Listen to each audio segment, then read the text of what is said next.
दोस्तों आज के इस वीडियो में हम लोग 16 फरवरी के लिए सोशल साइंस का सब्जेक्टिव क्वेश्चन करेंगे। दोस्तों सारा सब्जेक्टिव क्वेश्चन यहीं से लड़ेगा आपको, ठीक ना।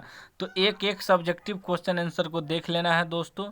चलिए हम वीडियो को स्टार्ट करते हैं। पहला सवाल रहा आपका, किन 3 प्रक्रियाओं द्वारा आधुनिक शहरों की स्थापना निर्णायक रूप से हुई। तो इसका उत्तर है दोस्तों, निम्नलिखित 3 प्रक्रियाओं द्वारा आधुनिक शहरों की स्थापना निर्णायक रूप से हुई। पहला है दोस्तों औद्योगिक पूंजीवाद का उदय।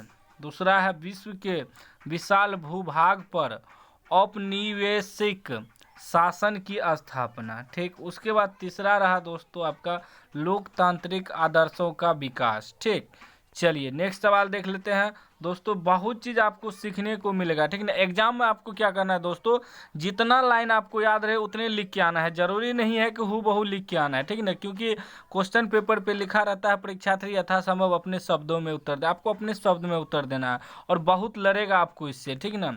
चलिए हो सकता है प्रथम पाली द्वितीय पाली दोनों में पूछ दे दोस्तों, ठीक ना।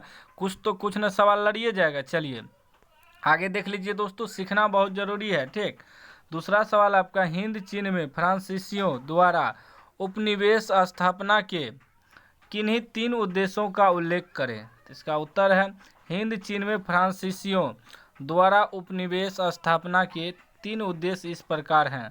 पहला है डच एवं ब्रिटिश कंपनियों की व्यापारिक प्रतिस्पर्धा को कम करना। उसके बाद दूसरा है औद्योगिकीकरण हेतु कच्चे माल प्राप्त करने के लिए। तीसरा है विस्तृत बाजार में अपने द्वारा उत्पादित सामान को बेचने के लिए। ठीक, उसके बाद दोस्तों तीसरा सवाल रहा आपका कि भूमंडलीयकरण में बहुराष्ट्रीय कंपनियों की भूमिका को स्पष्ट करें। तो इसका उत्तर है, 1980 के दशक में अमेरिका आर्थिक रूप से कमज़ोर हो रहा था। धीरे धीरे वह संपूर्ण विश्व के अर्थतंत्र का नियामक हो गया। इस प्रभाव को कम करने में विश्व बैंक अंतर्राष्ट्रीय मुद्रा कोष 1995 में अस्तित्व में आया। विश्व व्यापार संस्था पूंजीवादी देशों की बड़ी व्यापारिक और औद्योगिक बहुराष्ट्रीय कंपनियों ने गिनती अर्थव्यवस्था में जान फूंक दी। फलस्वरूप अमेरिका पुनः आर्थिक रूप से समृद्ध देश बन बैठा है। चलिए नेक्स्ट सवाल रहा आपका दोस्तों, बहुत लड़ेगा आपको, एक एक सब्जेक्टिव रट लेना है। चौथा सवाल आपका, रोलेट एक्ट क्या था। इसका उत्तर है, न्यायाधीश सिडनी रोलेट की अध्यक्षता में क्रांतिकारी विरोधी एवं अराजकतापूर्ण अधिनियम बनाया गया। इसे रोलेट एक्ट कहा जाता है। इसके द्वारा किसी व्यक्ति को बिना साक्ष्य वारंट के कहीं भी किसी समय गिरफ्तार कर सजा दी जाती थी। चलिए आगे देख लीजिए दोस्तों, आगे आपका 5 नंबर का सवाल रहा, पांडुलिपि क्या है, इसकी क्या उपयोगिता है। इसका उत्तर है, कागज एवं छापाखाना का ज्ञान होने के पूर्व भारत में लोग भोजपत्र, तारपत्र एवं हस्त निर्मित कागज पर हाथ से लिखते थे। यह रचना पांडुलिपि कहलाई। पांडुलिपि द्वारा हम अपने ज्ञान को सुरक्षित रख पाएँ और पीढ़ी दर पीढ़ी पढ़ाती गई। चलिए आगे देख लेते हैं दोस्तों, आगे आपका 6 नंबर का सवाल रहा, पूंजीवाद क्या है। तो इसका उत्तर है, पूंजीवाद ऐसी राजनीतिक आर्थिक व्यवस्था है जिसमें निजी संपत्ति तथा निजी लाभ की अवधारणा को मान्यता दी जाती है। यह सार्वजनिक क्षेत्र में विस्तार एवं आर्थिक गतिविधियों में सरकारी हस्तक्षेप का विरोध करती है। दोस्तों आप लोग को डीमोटिवेट नहीं है होना है, ठीक ना। जो आता है आपको वही पढ़ के जाना है, वही एग्जाम में लिख के आना है, आप लोगों का नंबर अच्छा आएगा। ठीक, चलिए डीमोटिवेट नहीं होना है, क्या पढ़ना है नहीं पढ़ना है, कितना नंबर आएगा नहीं आएगा, ये सब नहीं करना है आपको दोस्तों, पढ़ के जाना है। जो भी आप पढ़ सकते हैं दोस्तों मॉडल पेपर, और जो ऑनलाइन पढ़ रहे हैं तो दोस्तों आप लोगों को सब्जेक्टिव ऑब्जेक्टिव कराया जा रहा है, यही पढ़ के जाना है, ठीक ना। इसी बीच आपका सारा सवाल रहेगा इसी से। चलिए 7 नंबर का सवाल है, चिपको आंदोलन के मुख्य उद्देश्य क्या थे। तो इसका उत्तर है, पहला वन संपदा की सुरक्षा, दूसरा है वन्य जीव को सुरक्षा, उसके बाद तीसरा है मिल मालिकों के शोषण से मुक्त। ठीक, चलिए आगे देख लीजिए दोस्तों। आगे आपका 8 नंबर का सवाल रहा, पंचायती राज क्या है? इसका उत्तर है ग्रामीण स्थानीय सरकार पंचायती राज के नाम से जानी जाती है। महत्व, यह लोगों को निर्णय लेने में सीधे रूप से भाग लेने में मदद करता है। ठीक, दूसरा, यह सत्ता के विकेंद्रीयकरण में मदद करती है। उसके बाद तीसरा, यह केंद्र सरकार के काम के दबाव को कम करता है। ठीक दोस्तों, यहाँ 1 नंबर होना चाहिए, ठीक ना, 1 नंबर होगा। चलिए आगे देख लीजिए दोस्तों। 9 नंबर का सवाल है, दबाव समूह की परिभाषा दे। इसका उत्तर है विभिन्न पेशाओं और व्यवसाय से जुड़े लोग अपने अपने हित समूहों का अर्थात संघ का गठन करते हैं।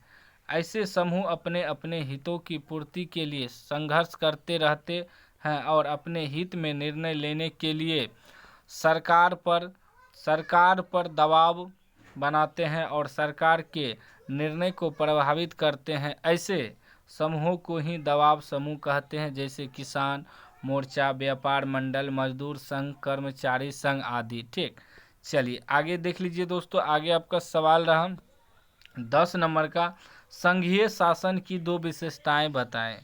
उत्तर है पहला है सत्ता का विकेंद्रीयकरण।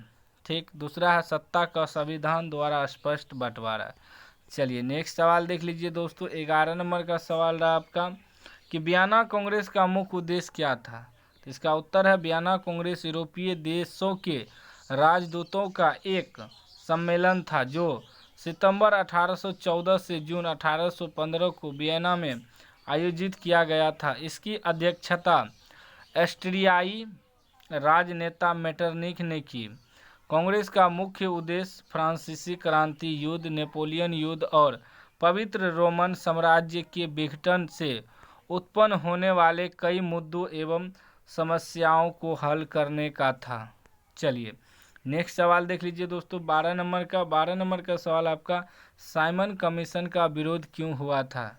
इसका उत्तर है साइमन कमीशन ब्रिटिश सुधारों के अध्ययन के लिए किया गया था। 8 नवंबर 1927 में भारत में संविधान सुधारों के अध्ययन के लिए किया गया था और इसका मुख्य कार्य मॉन्टेग्यू चेम्बर्सफोर्ड सुधार की जांच करना था। कमीशन के सभी सदस्य अंग्रेज थे, जो भारतीय का बहुत बड़ा अपमान था। चोरी चौरा की घटना के बाद असहयोग आंदोलन वापस लिए जाने के बाद आज़ादी की लड़ाई में जो ठहराव आ गया था वह अब साइमन कमीशन की घोषणा से टूट गया। 1927 में मद्रास में अंग्रेज का अधिवेशन हुआ, जिसमें सर्वसम्मति से साइमन कमीशन के बहिष्कार का फैसला लिया गया, जिसमें नेहरू, गांधी सभी ने इसका विरोध करने का निर्णय लिया। चलिए ये जो सवाल है दोस्तों, इसमें आपको 2 लाइन रहेगा याद, तो आपको लिख के आना है, आपको फुल नंबर मिलेगा, ठीक ना। चलिए 13 नंबर का सवाल रहा आपका, उपनिवेशवाद से क्या अभिप्राय है? तो इसका उत्तर है उपनिवेशवाद का अर्थ है किसी समृद्ध एवं शक्तिशाली राष्ट्र द्वारा अपने विभिन्न हितों को साधनों के लिए किसी निर्बल किंतु प्राकृतिक संसाधनों से परिपूर्ण राष्ट्र के विभिन्न संसाधनों का शक्ति के बल पर उपभोग करना। उपनिवेशवाद में उपनिवेशवाद की जनता एक विदेशी राष्ट्र द्वारा शामिल होती है, उसे शासन में कोई राजनीतिक अधिकार नहीं होता है। अगर्नस्की के अनुसार वे सभी क्षेत्र उपनिवेशों के तहत आते हैं जो विदेशी सत्ता द्वारा शामिल हैं एवं जिनके निवासियों को पूरे राजनीतिक अधिकार प्राप्त नहीं है। चलिए नेक्स्ट सवाल देख लीजिए दोस्तों। नेक्स्ट सवाल आपका 14 नंबर का, न्यू डील क्या है? इसका उत्तर है जन कल्याण की एक बड़ी योजना से संबंधित नई नीति, जिसमें आर्थिक क्षेत्र के अलावा राजनीतिक और प्रशासनिक नीतियों को भी नियमित किया गया। इसके प्रवर्तक अमेरिकी राष्ट्रपति रूजवेल्ट थे। जिसने विश्वव्यापी मंदी से लड़ने के लिए अमेरिका में इसे लागू किया गया था। चलिए 15 नंबर का सवाल रहा दोस्तों आपका कि होवा होवा आंदोलन की विवेचना करें। इसका उत्तर है होवा होवा एक वियतनामी बौद्ध धार्मिक आंदोलन था। इसकी शुरुआत वर्ष 1939 में बौद्ध सुधारक हुइन्स फू हो ने की थी। द्वितीय विश्व युद्ध में जापानी कब्जे के दौरान होवा होवा का तेजी से विकास हुआ। युद्ध के बाद यह वियतनामी राजनीति में एक स्वतंत्र बल के रूप में जारी रहा। दोनों फ्रांसीसी उपनिवेशवादियों और हो ची मिन्ह के वियत मिन्ह राष्ट्रवादी आंदोलन का विरोध किया।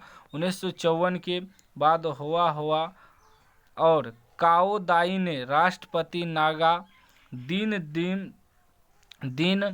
की अमेरिकी समर्थित सरकार के लिए सशस्त्र विरोध शुरू किया। तो दोस्तों आज की इस वीडियो में बस इतना ही। और भी आपको सब्जेक्टिव चाहिए तो कमेंट बॉक्स में ज़रूर लिखिएगा। दोस्तों आपको इतना ही पढ़ के जाना है और आप लोग डीमोटिवेट मत होइए। जितना आप जानते हैं वही लिख के आना है, आपका नंबर अच्छा उठेगा दोस्तों। ठीक।